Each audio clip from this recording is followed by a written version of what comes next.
हो रही है ECI की किस चीज़ की? डिप्टी कमिश्नर जो भी है J&K के 20 जी। के साथ मीटिंग हो रही है असेंबली इलेक्शन के हवाले से। हाँ, तो इसमें सवाल क्या है? तो आप कैसे देखते हैं, क्या आप यकीन करते हैं कि शायद असेंबली इलेक्शन होंगे यहाँ पे? मतलब इसमें यकीन करने वाली क्या बात है? सुप्रीम कोर्ट ने कहा है कि 30 सितंबर से पहले यहाँ इंतखाबात जो हैं वो मुकम्मल होने चाहिए। वज़ीर आज़म साहब ने खुद यहाँ पे आके जिस दिन योगा किया उस दिन जम्मू कश्मीर के लोगों को ये विश्वास दिया कि यहाँ जो है समय पे इलेक्शन किए जाएंगे। होम मिनिस्टर साहब ने भी बिल्कुल यही बयान दिया। इलेक्शन कमीशन भी इलेक्शन की तैयारी कर रही है, तो इसमें अब शक की गुंजाइश कहाँ पर है? उमर साहब, जम्मू पीसफुल इलाका माना जाता था, मिलिटेंट एक्टिविटीज़ में इजाफा हो रहा है, आप देख रहे हैं कि सिचुएशन कैसी है, तो हाउ वुड यू रिएक्ट? मतलब ये सवाल आप बीजेपी से करिए ना। जो लोग 370 के यहाँ से उड़ाने के बाद ये दावा कर रहे थे कि सारी मिलिटेंसी 370 के साथ जुड़ी हुई है और इसको हटाने के बाद जो है जम्मू कश्मीर जो है पूरी तरह से यहाँ पे अमन छाया रहेगा, ये सवाल आप उनसे करिए। हमने बार बार कहा है कि मिलिटेंसी का 370 से कोई लेन देन नहीं था, हटाने से भी मिलिटेंसी पे कोई ख़ास असर नहीं पड़ेगा और ये साबित हुआ है।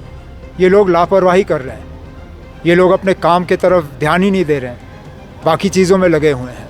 आपके जो आला अफसर हैं उनको काम की तरफ कोई ध्यान नहीं है, उनको हालात को सुधारने में जो रोल अदा करना चाहिए वो कर नहीं रहे हैं। फारूक साहब कह रहे हैं कि सेटलमेंट ऑफ इशू के लिए ये जो है अटैक्स हो रहे हैं। मैं उसमें कुछ नहीं कहूँगा ना, ये आपने फारूक साहब से सवाल किया, वो फारूक साहब का जो जवाब है आपके सामने है। तो क्या मानते हैं कि ये सिक्योरिटी लैब से बीजेपी की तरफ से? बीजेपी के तरफ से नहीं ना, बीजेपी का ये हुकूमत के तरफ से जो है लापरवाही है, उसमें तो आप इनकार कर नहीं सकते हो।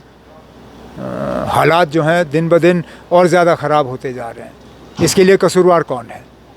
जब एक तरफ से जब हमारी हुकूमत थी, हमारी हुकूमत को इन चीज़ों के लिए कसूरवार ठहराया जाता था, ठीक है ना। अगर उन हमलों के लिए हम कसूरवार थे तो आज जो हमले हो रहे हैं उनके लिए कौन कसूरवार है?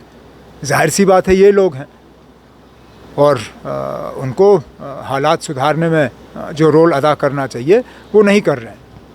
अब हम यही उम्मीद कर सकते हैं कि ये जो सीनियर पोस्टों पे बैठे हुए हैं, चाहे वो राजभवन हो चाहे वो राजभवन के एडवाइज़र हों, मेहरबानी करके अपने ऐश व आराम को छोड़ें और अपने काम के तरफ जो है ज़्यादा तवज्जो दें। एज ए ग्रोइंग डिमांड की इंडिया को रिस्पॉन्ड करना चाहिए और जो मिलिटेंट बेसिस POK में उनको स्ट्राइक करना चाहिए। मेरा उसमें कोई कहना नहीं है ना, जो मैंने इस तरह की कोई डिमांड सुनी नहीं है और इस तरह के फ़ैसले हम जैसे लोग नहीं करते। इस तरह के फ़ैसले जो हैं वो बड़े पैमाने पे होते हैं, लेकिन इससे पहले भी आपने स्ट्राइक किया, क्या ये हमले रुके? आपने बढ़ चढ़ के जो है बालाकोट में स्ट्राइक करने का दावा किया, उसके बावजूद जम्मू कश्मीर में मिलिटेंसी ख़त्म नहीं हुई। अगर आप मुझे यकीन दिला सकते हो कि स्ट्राइक करने के बाद जम्मू कश्मीर जो है वो पूरी तरह से मिलिटेंसी से आज़ाद किया जाएगा, ठीक है ना, हम भी सुनने के लिए तैयार हैं। उमर साहब, जैसे कि आपने कहा कि इलेक्शन कमीशन जम्मू कश्मीर में असेंबली इलेक्शन की तैयारी में मसरूफ़ है, दूसरी जब जम्मू में मिलिटेंट के अटैक्स हो रहे हैं, तो कोई एप्रीहेंशन है आपका कि? मुझे कोई एप्रीहेंशन नहीं है।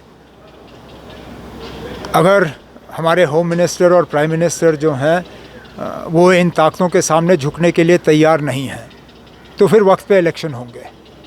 लेकिन अगर हमारे प्राइम मिनिस्टर होम मिनिस्टर के पैर थोड़े हिल गए और वो इन ताकतों के सामने झुक गए और इन हमलों के बाद उन्होंने इलेक्शन पोस्टपोन किया, तो मुझे लगता है वो हमारे मुल्क के लिए एक बहुत बुरी बात होगी। ये हमले अगर किए जा रहे हैं इलेक्शन पोस्टपोन करने के लिए, तो फिर मैं तो यही उम्मीद करूँगा कि हम इन ताकतों को कामयाब होने नहीं देंगे। लेकिन अगर हमारी जो केंद्रीय सतह पे लीडरशिप है, अगर वो इन ताकतों के सामने झुकना चाहेगी तो ये फ़ैसला उनका होगा। ओके।